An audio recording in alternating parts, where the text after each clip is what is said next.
असंभव लगने वाले कामों को भी संभव किया जा सकता है। बस उसके लिए बड़ी सोच और कड़ी मेहनत का होना बहुत ज़रूरी होता है। दोस्तों, इस दुनिया में बहुत सारे ऐसे महान वैज्ञानिक हुए हैं जिनके आविष्कार हमारे लिए काफ़ी ज़बरदस्त साबित हुए हैं और आज भी दुनिया के किसी कोने में शायद रिसर्च चल रही हो जो हम मनुष्यों के लिए वरदान साबित हो सकती है। आज हम इन वैज्ञानिकों में से ही एक महान वैज्ञानिक जिनका नाम है सर आइजैक न्यूटन, इनके बारे में बात करेंगे। तो कहीं जाइएगा मत, क्योंकि मैं हूं निखिल और आप देख रहे हैं ब्रेनपीडिया। तो चलिए वीडियो शुरू करते हैं। भौतिक विज्ञान के महान इंसान आइजैक न्यूटन का कहना है कि कोई भी खोज एक बड़ी सोच के बिना नहीं की जा सकती। सर आइजैक न्यूटन के सिद्धांतों में से सबसे महत्वपूर्ण सिद्धांत है गुरुत्वाकर्षण का सिद्धांत, जो इस ब्रह्मांड में हर जगह काम आता है। इसी के आधार पर पिंड एक दूसरे के चक्कर लगाते रहते हैं और इसी के चलते हमारी पृथ्वी भी सूर्य के चक्कर लगाती है। इसलिए न्यूटन के इस सिद्धांतों को सबसे महत्वपूर्ण सिद्धांतों में से एक माना जाता है। इसके अलावा फिजिक्स में सबसे ज्यादा उपयोग में आने वाले गति के नियमों की खोज इन्हीं सर आइजैक न्यूटन के द्वारा की गई थी और इन्हीं नियमों की सहायता से आज एरोप्लेन जैसी बड़ी चीजों का निर्माण संभव हुआ है। आज हम इनके जीवन के बारे में आपको बताने जा रहे हैं। सर आइजैक न्यूटन का जन्म 25 दिसंबर 1642 को यूनाइटेड किंगडम के एक बहुत ही गरीब परिवार में हुआ था। उन्हें कभी पिता का प्यार नहीं मिल सका, क्योंकि न्यूटन के जन्म से 3 महीने पहले ही उनके पिता की मृत्यु हो चुकी थी। लोगों का कहना है कि न्यूटन जन्म से ही बहुत ही कमजोर पैदा हुए थे और उन्हें बचा पाना लगभग नामुमकिन सा लग रहा था।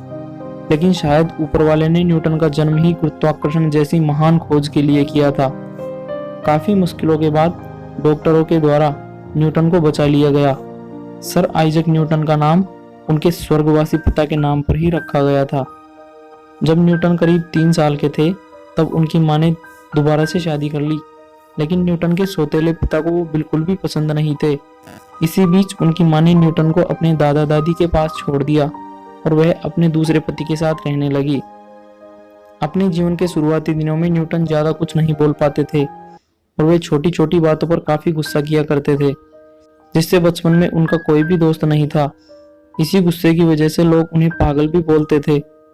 न्यूटन अपने बचपन से ही चांद तारों के बारे में सोचा करते थे और अपने दादा दादी से अजीब अजीब से प्रश्न किया करते थे, जिनमें से कुछ प्रश्न ऐसे होते थे जिनके उत्तर उनके दादा दादी के पास भी नहीं होते थे, क्योंकि उस समय विज्ञान ने इतनी ज्यादा तरक्की नहीं की थी।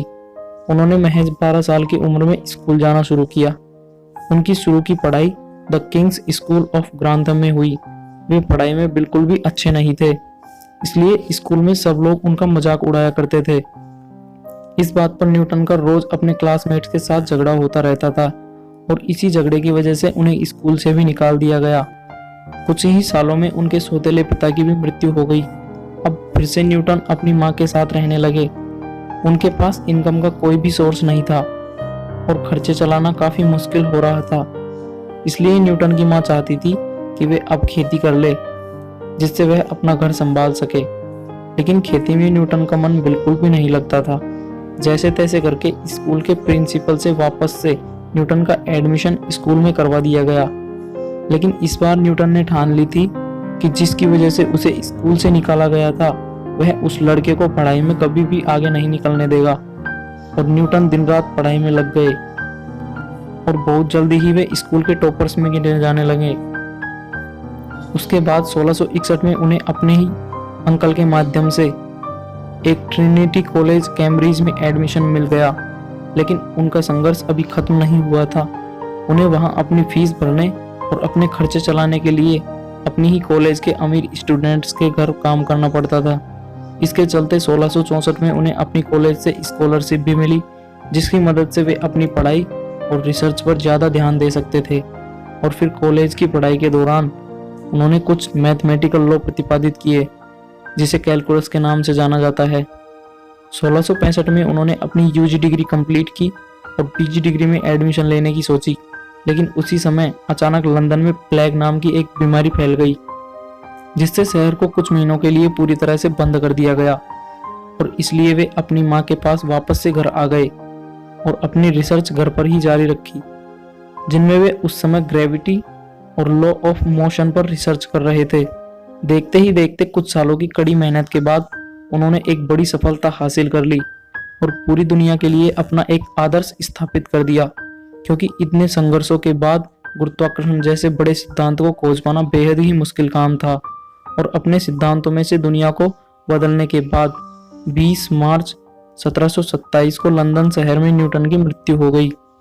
दोस्तों, न्यूटन के इन्हीं सिद्धांतों की सहायता से आजकल के और भी आविष्कार संभव हो सके हैं, क्योंकि उनके सिद्धांतों को ही आधार मानकर नए नए रिसर्च किए जाते हैं। तो दोस्तों, आज का ये वीडियो आपको कैसा लगा नीचे कमेंट करके बताना, और ऐसे ही इंफॉर्मेटिव वीडियोस देखने के लिए हमारे चैनल को सब्सक्राइब कर देना। आज के लिए बस इतना ही, मिलते हैं अगले वीडियो में। तब तक के लिए बाय एंड टेक केयर।